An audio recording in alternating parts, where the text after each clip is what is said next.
SM news के सभी दर्शकों को मेरा जय भीम, नमस्कार, आदाब, सत श्री अकाल।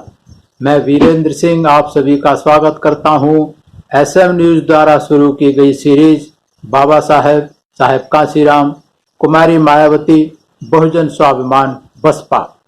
इस कड़ी में आज हम आपके सामने बताएंगे कि किस तरीके से दूसरी बार सरकार बनने के बाद बहन कुमारी मायावती के नेतृत्व में उत्तर प्रदेश सरकार द्वारा 26 जुलाई और 27 जुलाई 2 दिवसीय राजऋषि साहू जी महाराज मेला कानपुर में लगाया गया। कानपुर में जहां छत्रपति साहू जी महाराज विश्वविद्यालय कानपुर उसके परिसर में 2 दिन का साहू जी महाराज मेला लगाया गया। 123वीं जयंती के अवसर पर 26 और 27 जुलाई 1997 को, और ये इसमें उत्तर प्रदेश से ही नहीं बल्कि पूरे देश के कोने कोने से करीब 7 लाख लोग इकट्ठे हुए थे। और ये मात्र मनोरंजन का मेला ही नहीं, ये 21वीं सदी के भारत के भविष्य का दर्शन था। 1919 में साहू जी महाराज कानपुर आए थे और कानपुर में उन्होंने बहुजन समाज के लोगों को समता मूलक समाज का सपना दिखाया था। इसलिए बहन कुमारी मायावती ने जो कानपुर विश्वविद्यालय था उसका पहले शासनकाल में ही उसका नाम बदल के राजऋषि छत्रपति साहू जी महाराज विश्वविद्यालय उसका नाम कर दिया था। ज्योतिबा फुले ने जो सामाजिक क्रांति की जो चिनगारी लगाई थी, क्योंकि वो ज्यादा सुविधा संपन्न नहीं थे, साहू जी महाराज चूंकि राजा थे इसलिए इन्होंने उस चिनगारी को सामाजिक परिवर्तन की एक क्रांति में परिवर्तित किया। पूरे महाराष्ट्र में तो किया ही किया, लेकिन उससे पूरे भारत में एक क्रांति का एक आगाज हुआ, क्रांति का बीज हुआ। अपनी रियासत में साहू जी महाराज ने छुआछूत को एक दंडनीय अपराध बनाया था। नौकरी में उन्होंने आरक्षण दिया था, नौकरी में दफ्तरों में आदेश जारी कर दिया था कि दफ्तर के अंदर जो भी छुआछूत मानेगा, छुआछूत करेगा, उसको नौकरी से निकाला जाएगा, वो नौकरी छोड़ दे, और उसको जब नौकरी छोड़ेगा तो पेंशन भी नहीं मिलेगी। साहू जी महाराज जैसा कि आपको पता है कोल्हापुर के राजा थे और वो कुर्मी जाति से ताल्लुक रखते थे, कुर्मी जाति से ताल्लुक रखते थे और छत्रपति साहू जी महाराज के वंशज थे, उनके पड़पोते थे। और जैसे आपको पता है छत्रपति शिवाजी महाराज का जो राज्याभिषेक हुआ था वो उल्टे पैर के अंगूठे से किया गया था ब्राह्मण ने, क्योंकि छत्रपति शिवाजी महाराज शूद्र थे, पिछड़े में ताल्लुक रखते थे, लेकिन शूद्र होने के नाते कोई ब्राह्मण तैयार नहीं था। तो अंत में बनारस से एक ब्राह्मण आया था जिसने अपने वजन के बराबर सोना मोहरें असरफी ली थी और तब उल्टे पैर के अंगूठे से राज्याभिषेक किया था और छत्रपति शिवाजी खुश हो गया था। जब साहू जी महाराज से भी ऐसा कहा गया कि आप भी अपना राज्याभिषेक कराओ, तो साहू जी महाराज ने मना कर दिया, बोले मैं राजा हूं और राजा रहूंगा, मुझे ब्राह्मण से राज्याभिषेक कराने की कोई जरूरत नहीं है।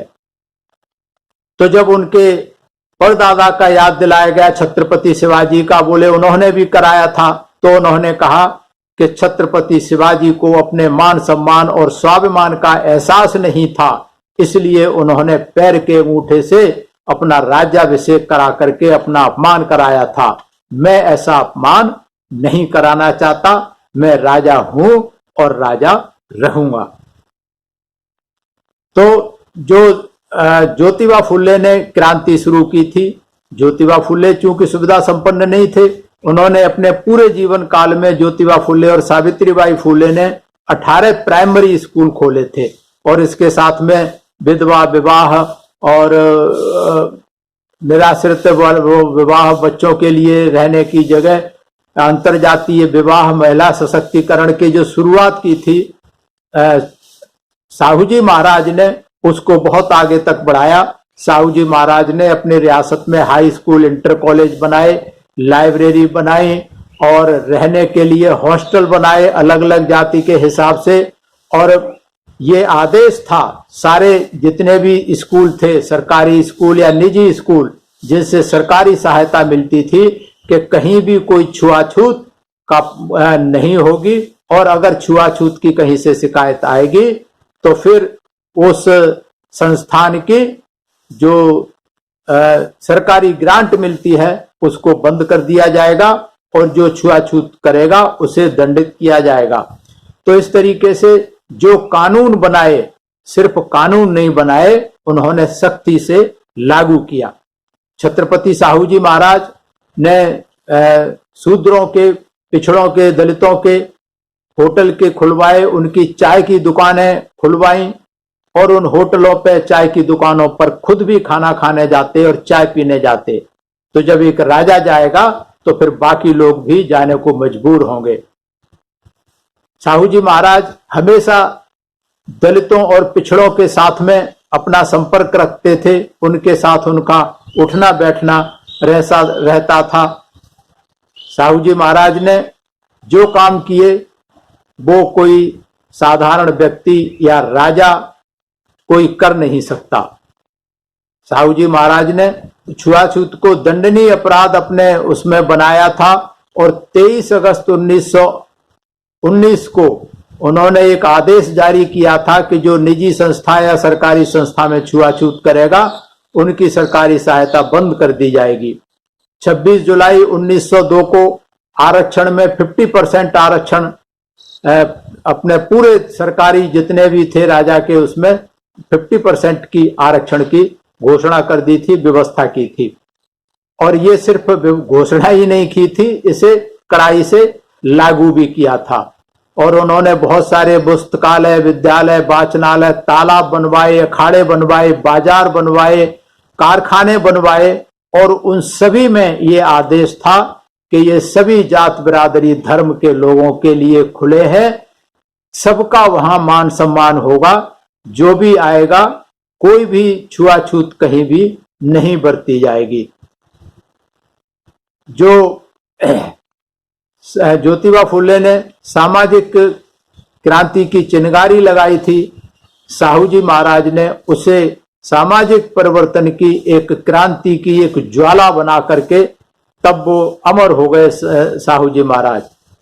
साहू जी महाराज का कार्यकाल 1874 से 1922 तक का रहा, और इस थोड़े से कार्यकाल में उन्होंने ऐसे परिवर्तन किए जो कि कोई सोच भी नहीं सकता।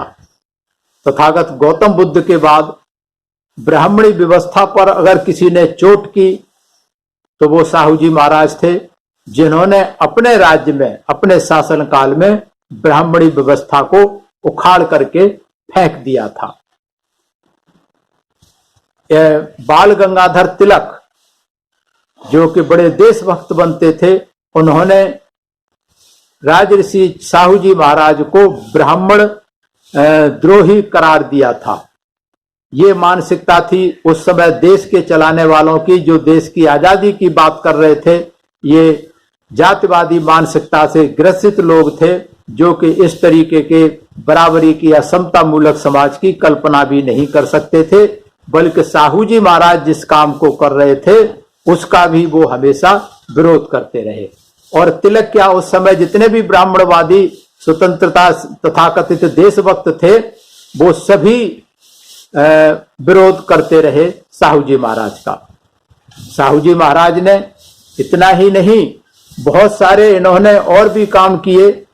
22 जनवरी 1918 को एक आदेश पारित किया, जिसमें जो प्रजा प्रथा थी, पटवारी गिरी, बंधुआ मजदूरी, करवीर इलाके में साहू जी महाराज ने बंद कर दी। और पुरोहिती, जो पुरोहिती होती थी, उसी 26 जुलाई को पुरोहिती को लेकर चौकीदार तक जात प्रथा प्रजागिरी को समाप्त कर दिया और ये आदेश दे दिया कि स्वेच्छा से जो काम करना चाहता है वो कर सकता है, इस पर कोई जाति बंधन नहीं होगा। 23 फरवरी 1918 को एक आदेश पारित किया जिसमें पंचायतों का अधिकार जो कुलकर्णी पटवारी होते थे, कुलकर्णी ब्राह्मण होते थे, उनके पास था, उनसे छीन लिया गया और फिर बाद में ग्राम पंचायतों का प्रमुख पाटिल को बनाया। पाटिल जो कि एक बैकवर्ड कास्ट होते हैं।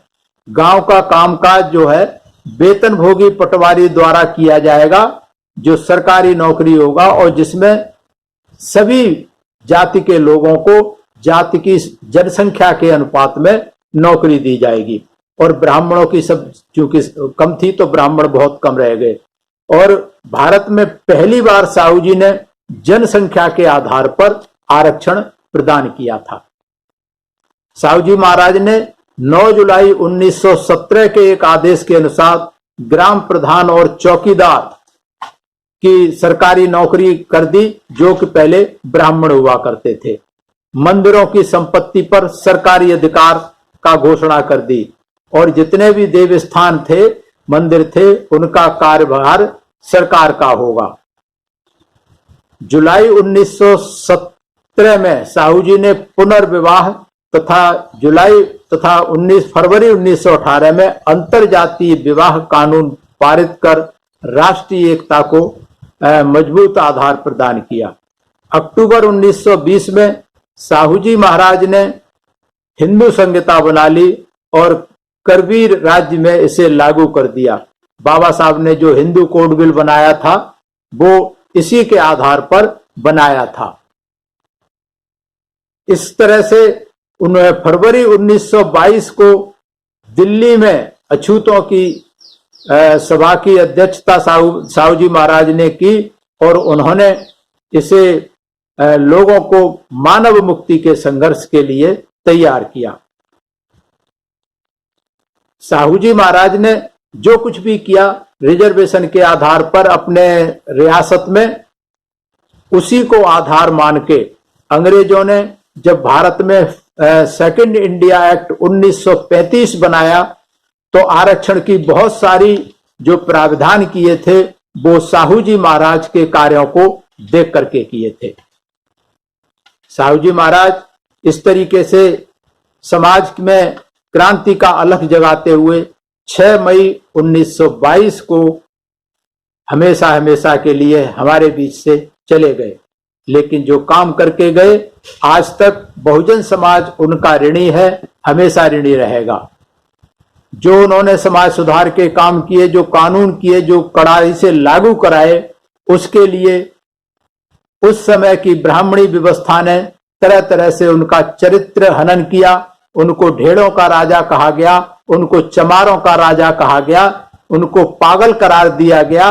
लेकिन साहू जी महाराज कभी विचलित नहीं हुए, बल्कि वो प्रसन्न होते थे, सोचते थे कि भाई ऐसे नामों से हमें नवाजा जा रहा है, तो इससे वो प्रसन्न होते थे। साहू जी महाराज ने एक संदेश दिया था शूद्रों के लिए कि भेड़ का रहनुमा कसाई नहीं हो सकता। और 1920 को बाबा साहेब डॉक्टर अंबेडकर को इन्होंने बहुत बड़ी सभा बुला करके कोल्हापुर में ये कहा था कि खुले मन से उन्होंने कहा था कि दलितों से कहा था कि तुम्हारा नेता डॉक्टर अंबेडकर है, मैं तुम्हारा नेतृत्व डॉक्टर अंबेडकर को सौंपते हुए पूर्ण संतुष्ट हूं।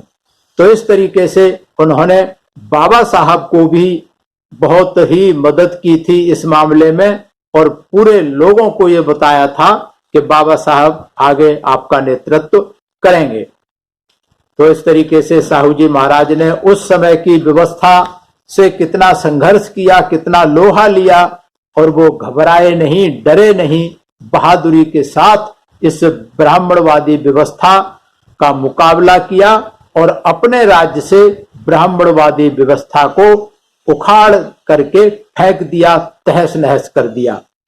ये सामाजिक परिवर्तन की एक बहुत बड़ी क्रांति थी भारत में, जिसी कारण बहन कुमारी मायावती ने इतना बड़ा मेला 2 दिन का मेला लगाया और इतना भव्य मेला था, इसमें पूरे देश से लोग गए हुए थे। मैं भी उसमें गया था कि ऐसा आयोजन, ऐसी सजावट, ऐसा रहन सहन की व्यवस्था, ऐसी खान पान की व्यवस्था, ऐसी मनोरंजन की व्यवस्था हमने कभी नहीं देखी। तरह तरह के पंडाल, तरह तरह के स्टॉल, बहुत सारी प्रदर्शनी लगाई गई थी। केवल साहू जी महाराज की ही नहीं बल्कि सामाजिक परिवर्तन करने वाले सभी महापुरुषों की भांति भांति की प्रदर्शनी, चित्र प्रदर्शनी वहां लगाई गई थी। देख करके मन प्रसन्न हो जाता था और ये लगता था कि जो बाबा साहब ने कहा था कि political power is the master key by which you can open each and every lock, कि राजनीतिक सत्ता वो चाबी है जिससे हर समस्या का ताला खोला जाता है।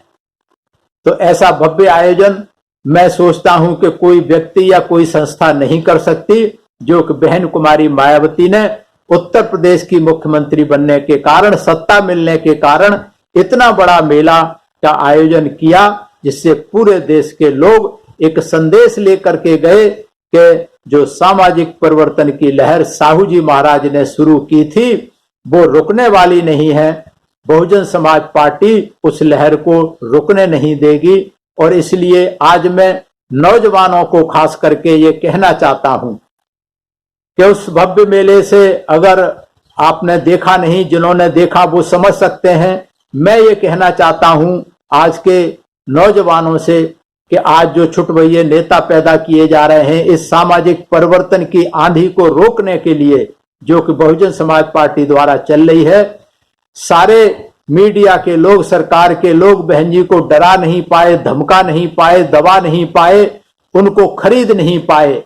तो अंत में उन्होंने जो मुहिम शुरू की है कि इनके मूवमेंट को रोका जाए और हमारे समाज के बीच में से दलालों को पैदा किया जा रहा है, चमचाओं को पैदा किया जा रहा है। इस मूवमेंट को रोकने के लिए आप समझें, चुनाव की लड़ाई को समझें कि 2-3% के वोट से बहुत बड़ा परिवर्तन हो जाता है। और बीजेपी ये जानती है कि वहां 2-3% के वोट से दोगुने का फर्क पड़ता है, जिसमें सत्ता आती है और चली जाती है। इसलिए नौजवान साथी गुमराह ना हो। जो नए नए छुटभइये नेता पैदा किए जा रहे हैं कांग्रेस और बीजेपी द्वारा, उनसे सावधान रहने की जरूरत है। और जो मूवमेंट चल रहा है, बहुजन समाज पार्टी का आज कोई विकल्प नहीं है, क्योंकि वोटों के आधार पर तीसरे नंबर की राष्ट्रीय पार्टी बहुजन समाज पार्टी है। और बहन कुमारी मायावती का नेतृत्व देश को और पार्टी को, समाज को एक नई दिशा देने की तरफ काम कर रहा है, करता रहेगा। बहन कुमारी मायावती ने कई बार कहा है कि मेरा कतरा कतरा खून की बूंद बहुजन समाज के लिए है, सामाजिक परिवर्तन के लिए है। इसलिए मेरा निवेदन है नौजवानों के साथ साथ में सभी बहुजन समाज के लोगों से कि जरूरत को समझें, समय के माहौल को समझें और समय के हिसाब से अपने आप को काम करें। इसी के साथ मैं धन्यवाद देता हूं एसएम न्यूज का, मैं धन्यवाद देता हूं सभी दर्शकों का। और अगर आपको ये सीरीज पसंद आ रही है तो देखते रहिए एसएम न्यूज प्रतिदिन शाम को 6 बजे। सभी को मेरा जय भीम, सभी को मेरा आभार, सभी को मेरा प्रणाम। अगर आपने अभी तक हमारा चैनल सब्सक्राइब नहीं किया है तो सब्सक्राइब करें और घंटी का बटन बिल्कुल भी दबाना ना भूलें, ताकि सभी लेटेस्ट खबरें पहुंच सकें आप पे सबसे पहले।